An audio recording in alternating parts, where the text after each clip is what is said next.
ಹಾಗಾದರೆ ಈ ಐತಿಹಾಸಿಕ ಬೆಂಗಳೂರು ಕರಗ ಅದರ ಮಹತ್ವ ಏನು? ಯಾಕಾಗಿ ಕರಗವನ್ನು ಆಚರಣೆ ಮಾಡಲಾಗುತ್ತೆ? ಹೇಗೆ ಆಚರಣೆ ಮಾಡ್ತಾರೆ?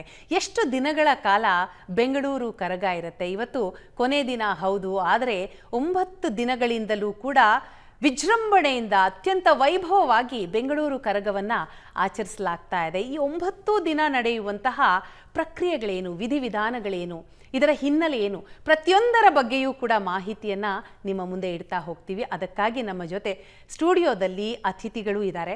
ಮೊದಲನೇದಾಗಿ KPTCLನ ನಿವೃತ್ತ ಉಪನಿರ್ದೇಶಕರು ಹಾಗೆ ಗಂಟೆ ಪೂಜಾರಿ ಶ್ರೀ ಮುತ್ಯಾಲಮ್ಮ ದೇವಸ್ಥಾನ ಶಾಂತಿನಗರ ರಾಜಶೇಖರ ಎಂ ಅವರು ನಮ್ಮ ಜೊತೆ ಸ್ಟುಡಿಯೋದಲ್ಲಿದ್ದಾರೆ. ಸರ್ ನಮಸ್ತೆ, ಕಾರ್ಯಕ್ರಮಕ್ಕೆ ಸ್ವಾಗತ. ನಮಸ್ತೆ. ನಮಸ್ತೆ ವೀಕ್ಷಕರೆಲ್ಲರಿಗೂ ನಮಸ್ತೆ. ಹಾಗೆ ಕರಗ ಅಧ್ಯಯನಕಾರರು ಹಾಗೂ ವಿಶ್ವ ಪಾಂಡವರ ಸೇನೆಯ ರಾಜ್ಯಾಧ್ಯಕ್ಷರು ಆದಂತಹ ದೇವಾರ್ಜುನ ಅವರು ಕೂಡ ನಮ್ಮ ಜೊತೆ ಇದ್ದಾರೆ. ದೇವಾರ್ಜುನ ಅವರೇ ನಮಸ್ಕಾರ, ತಮಗೂ ಕಾರ್ಯಕ್ರಮಕ್ಕೆ ಸ್ವಾಗತ. ವೀಕ್ಷಕರೆಲ್ಲರಿಗೂ ನಮಸ್ಕಾರ. ಎಸ್, ನಿಮ್ಮ ಜೊತೆ ನಾನು ಮಾತನಾಡ್ತೀನಿ. ಈ ಕರಗದ ಇತಿಹಾಸ, ಹಿನ್ನೆಲೆ ಇದೆಲ್ಲರ ಬಗ್ಗೆಯೂ ಕೂಡ ತಿಳಿದುಕೊಳ್ಳೋಣ. ಇದರ ಜೊತೆಗೆ ಈಗ ಕರಗ ಏನಾಗ್ತಾ ಇದೆ ಆ ಸ್ಥಳದಿಂದ ನಮ್ಮ ಪ್ರತಿನಿಧಿಗಳೂ ಕೂಡ ಅಲ್ಲಿನ ಪ್ರತಿ ಕ್ಷಣದ ಮಾಹಿತಿಯನ್ನು ಕೊಡೋದಕ್ಕೆ ನಮ್ಮ ಜೊತೆ ನೇರ ಸಂಪರ್ಕದಲ್ಲಿರ್ತಾರೆ. GBA ಈ ಒಂದು ಕ್ಷಣಕ್ಕಾಗಿ ಮಾಡಿಕೊಂಡಂತಹ ಸಿದ್ಧತೆಗಳು ಏನು, ಮುಜರಾಯಿ ಇಲಾಖೆ ಯಾವ ರೀತಿಯಾಗಿ ತಯಾರಿಯನ್ನು ಮಾಡಿಕೊಂಡಿದೆ, ಇದರ ಜೊತೆಗೆ ಪೊಲೀಸ್ ಇಲಾಖೆಯ ಜವಾಬ್ದಾರಿ ಅಂತೂ ಹೇಳೋದೇ ಬೇಡ. ಕಳೆದ ಕೆಲವು ದಿನಗಳಿಂದ ನೂರಾರು ಸಂಖ್ಯೆಯಲ್ಲಿ ಪೊಲೀಸರು ಕೂಡ ಸ್ಥಳದಲ್ಲಿಯೇ ಇದ್ದಾರೆ. ಯಾವುದೇ ರೀತಿಯ ಅಹಿತಕರ ಘಟನೆಗಳು ಆಗದೇ ಇರೋ ನಿಟ್ಟಿನಲ್ಲಿ ಎಲ್ಲ ರೀತಿಯ ಸಿದ್ಧತೆಗಳನ್ನು ಮಾಡಿಕೊಂಡಿದ್ದಾರೆ. ಇದೆಲ್ಲದರ ಬಗ್ಗೆ ಮಾಹಿತಿಯನ್ನು ಪಡೆದುಕೊಳ್ಳೋಣ. ನಮ್ಮ ಪ್ರತಿನಿಧಿ ಶರತ್ ಇದೀಗ ನಮ್ಮನ್ನು ಜಾಯ್ನ್ ಆಗಿದ್ದಾರೆ. ಎಸ್ ಶರತ್, ಬೆಂಗಳೂರು ಕರಗ ಇನ್ನೇನು ಕೌಂಟ್ ಡೌನ್ ಅಂತಲೇ ಹೇಳಬೇಕು, ಕ್ಷಣಗಣನೆ ಆರಂಭ ಆಗಿದೆ, ಮೆರವಣಿಗೆ ಶುರುವಾಗೋದಕ್ಕೆ. ಸದ್ಯ ಯಾವ ರೀತಿಯಾದಂತಹ ಚಿತ್ರಣ ನಾವು ಕಾಣಬಹುದು? ಅಲ್ಲಿ ಬಂದಂತಹ ಭಕ್ತರು ಏನು ಹೇಳ್ತಾ ಇದ್ದಾರೆ? ಸಿದ್ಧತೆಗಳು ಹೇಗಾಗಿದೆ?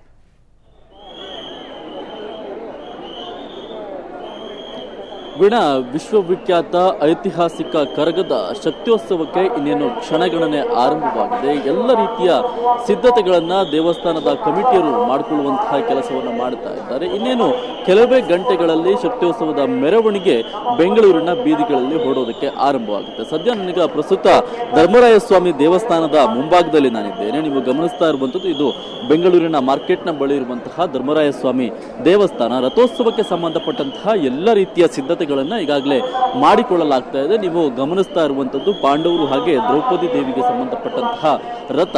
ಇದು ಕೂಡ ಏನು ಕರಗ ಹೊರಗಡೆ ದೇವಾಲಯದಿಂದ ಹೊರಗಡೆ ಹೊರಡೋದಕ್ಕಿಂತ ಮುಂಚೆ ರಥೋತ್ಸವವನ್ನು ಮಾಡಲಾಗುತ್ತೆ. 2 ರಥಗಳ ಸಿದ್ಧತೆಗಳಾಗ್ತಾ ಇರುವಂಥದ್ದು. ಒಂದು ಬೃಹದಾಕಾರದಲ್ಲಿ ಕಾಣ್ತಾ ಇರುವಂತಹ ರಥ, ಅದು ಪಾಂಡವರು ಮತ್ತೆ ದ್ರೌಪದಿ ದೇವಿಯ ರಥ. ಜೊತೆಗೆ ಪಕ್ಕದಲ್ಲಿ ಇನ್ನೊಂದು ರಥವನ್ನು ಕೂಡ ನಾವು ಗಮನಿಸಬಹುದಾಗಿದೆ. ಅದು ಮುತ್ಯಾಲಮ್ಮ ದೇವಿಯ ರಥ, ಈ ಗ್ರಾಮ ದೇವತೆಯ ರಥ.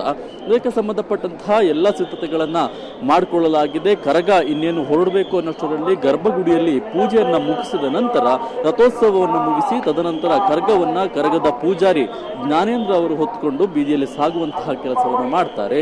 ಈಗಾಗಲೇ 16ನೇ ಬಾರಿ ಕರಗದ ಪೂಜಾರಿ ಆಗಿರುವಂತಹ ಜ್ಞಾನೇಂದ್ರ ಅವರು ಕರಗವನ್ನು ಹೊರತಾ ಇದ್ದಾರೆ. ಈಗಾಗಲೇ ಏನು ಹೊರಭಾಗದಲ್ಲೂ ಕೂಡ ಜನರನ್ನು ಕೂಡ ನೀವು ಗಮನಿಸ್ತಾ ಇದ್ದಾರೆ. ಎಲ್ಲ ರೀತಿಯ ಬಂದೋಬಸ್ತ್ಗಳನ್ನು ಕೂಡ ಮಾಡಿಕೊಂಡಿರುವಂಥದ್ದು. ಯಾವುದೇ ರೀತಿಯಾದಂತಹ ಅಹಿತಕರ ಘಟನೆಗಳು ಕೂಡ ನಡೀಬಾರದು ಎನ್ನುವಂತಹ ನಿಟ್ಟಿನಲ್ಲಿ ಎಲ್ಲ ದೇವಸ್ಥಾನದ ಎಡಭಾಗದಲ್ಲಿ ಸಂಪೂರ್ಣವಾಗಿ ಗೇಟ್ ವ್ಯವಸ್ಥೆಯನ್ನು ಮಾಡಿ ಸಂಬಂಧಪಟ್ಟವರಿಗೆ ಮಾತ್ರ ಆರಂಭದಲ್ಲಿ ಅವಕಾಶವನ್ನು ಮಾಡಿಕೊಡಲಾಗುತ್ತೆ ಒಳಭಾಗಕ್ಕೆ ಬರೋದಕ್ಕೆ. ಎಲ್ಲ ಸಂಬಂಧಪಟ್ಟಂತಹ ಎಲ್ಲ ಅತಿಥಿ ಗಣ್ಯರು ಕೂಡ ವೇದಿಕೆಗೆ ಆಗಮಿಸುವಂತಹ ಕೆಲಸವನ್ನು ಕೂಡ ಮಾಡ್ತಾರೆ. ದೇವರ ದರ್ಶನವನ್ನು ಕೂಡ ಪಡೆಯುವಂತಹ ಕೆಲಸವನ್ನು ಕೂಡ ಮಾಡ್ತಾರೆ. ಇದಕ್ಕೆ ಸಂಬಂಧಪಟ್ಟ ಹಾಗೆ ಈಗಾಗಲೇ ಏನು ಸಂಪಂಗಿ ಕೆರೆಯಲ್ಲಿರುವಂತಹ ಏನು ಕೆರೆಯ ಬಳಿ ಹೋಗಿ ಪೂಜಾರಿ ಆಗಿರುವಂತಹ ಜ್ಞಾನೇಂದ್ರ ಅವರು ಸ್ನಾನವನ್ನು ಕೂಡ ಮುಗಿಸ್ಕೊಂಡು ಬಂದಿದ್ದಾರೆ. ಜೊತೆಗೆ ಅಲ್ಲಿರುವಂತಹ GBA ಬಳಿ ಇರುವಂತಹ ಆದಿಶಕ್ತಿ ದೇವಸ್ಥಾನದಲ್ಲೂ ಕೂಡ ಪೂಜೆಯನ್ನು ಮುಗಿಸಿ ಈಗಾಗಲೇ ಧರ್ಮರಾಯ ಸ್ವಾಮಿ ದೇವಸ್ಥಾನದ ಒಳಭಾಗಕ್ಕೆ ತೆರಳಿದ್ದಾರೆ. ಒಳಭಾಗದಲ್ಲಿ ಪೂಜೆಯನ್ನು ಮುಗಿಸಿ ತದನಂತರ ಏನು ದುಂಡು ಮಲ್ಲಿಗೆ ಮುಖಾಂತರ ಸಿಂಗಾರಗೊಂಡಂತಹ ಕರಗವನ್ನು ಹೊತ್ತು ತೆರಳುವಂತಹ ಕೆಲಸ ಆಗುತ್ತೆ. ಬೆಂಗಳೂರಿನ ಧರ್ಮರಾಯ ಸ್ವಾಮಿ ದೇವಸ್ಥಾನದಿಂದ ಹೊರಟಂತಹ ಕರಗ ಏನು ಸಿಬಿ ರಸ್ತೆ ಮುಖಾಂತರವಾಗಿ ಸಾಗಿ ಮಸ್ತಾನ್ ಸಾಬ್ ದರ್ಗಾ ಏನಿದೆ ಭಾವೈಕ್ಯತೆಯನ್ನು ಸಾರುವಂಥ ಈ ಕರಗದಲ್ಲಿ ಪ್ರಮುಖವಾಗಿ ಮಸ್ತಾನ್ ಸಾಬ್ ದರ್ಗಾಕ್ಕೆ ಯಾವ ರೀತಿಯಾಗಿ ಕರಗ ಹೋಗಿ ಭೇಟಿಯನ್ನು ಕೊಡುತ್ತೆ, ಅಲ್ಲಿ ಯಾವ ರೀತಿಯಂತಹ ಪೂಜೆಯನ್ನು ಸಲ್ಲಿಸುತ್ತೆ, ಅದು ಒಂದು ಈ ಕರಗದಲ್ಲಿ ಒಂದು ಹೈಲೈಟ್ ಅಂತಲೇ ಹೇಳಬಹುದು. ಅಲ್ಲಿಗೂ ಕೂಡ ಹೋಗುತ್ತೆ. ಒಟ್ಟಾರೆಯಾಗಿ 20 ಕಿಲೋಮೀಟರ್ಗೂ ಹೆಚ್ಚು ದೂರಗಳ ಕಾಲ ಕರಗವನ್ನು ಹೊತ್ತು ಅರ್ಚಕರಾಗಿರುವಂತಹ ಜ್ಞಾನೇಂದ್ರ ಅವರು ಸಾಕ್ತಾರೆ. ತದನಂತರವಾಗಿ ಬೆಳಗ್ಗೆ ಪದ್ಧತಿಯ ಪ್ರಕಾರ ಸೂರ್ಯೋದಯದ ಒಳಗಾಗಿ ಬರುವಂತೆಯೂ ಕೂಡ ಎಲ್ಲವನ್ನು ನೋಡಿಕೊಳ್ಳಲಾಗುತ್ತೆ. ಆದರೂ ಕೂಡ ಸಂಬಂಧಪಟ್ಟಂತೆ ಎಲ್ಲವನ್ನು ಕೂಡ KR ಮಾರ್ಕೆಟ್ ಆಗಿರ್ಬೋದು, ಜೊತೆಗೆ ಅಣ್ಣಮ್ಮ ದೇವಸ್ಥಾನ ಆಗಿರ್ಬೋದು, ಎಲ್ಲವನ್ನು ಕೂಡ ಮುಗಿಸಿಕೊಂಡು ಒಳಭಾಗಕ್ಕೆ ಬರೋದಕ್ಕೆ ಕೆಲ ಹೊತ್ತುಗಳು ಕೂಡ ಹಿಡಿಯುವಂತಹ ಸಾಧ್ಯತೆ ಇದೆ. ಈಗಾಗಲೇ ದೇವಸ್ಥಾನದ ಒಳಭಾಗದಲ್ಲಿ ಪೂಜೆ ನಡೀತಾ ಇದೆ. ಬಹುತೇಕ 12:30 1 ಗಂಟೆಯ ನಂತರವಾಗಿ ಕರಗವನ್ನು ಹೊತ್ತುಕೊಂಡು ಪೂಜಾರಿಯವರು ದೇವಸ್ಥಾನದ ಹೊರಭಾಗಕ್ಕೆ ಬರುವಂತಹ ಸಾಧ್ಯತೆ ಇದೆ. ವೀಣಾ, ಎಸ್, ಥ್ಯಾಂಕ್ ಯು ಶರತ್. ಮುಂದಿನ ಹಂತದಲ್ಲಿ ಮತ್ತಷ್ಟು ಅಪ್ಡೇಟ್ಸ್ ಅನ್ನ ನಿಮ್ಮಿಂದ ಪಡಿತಾ ಹೋಗ್ತೀವಿ.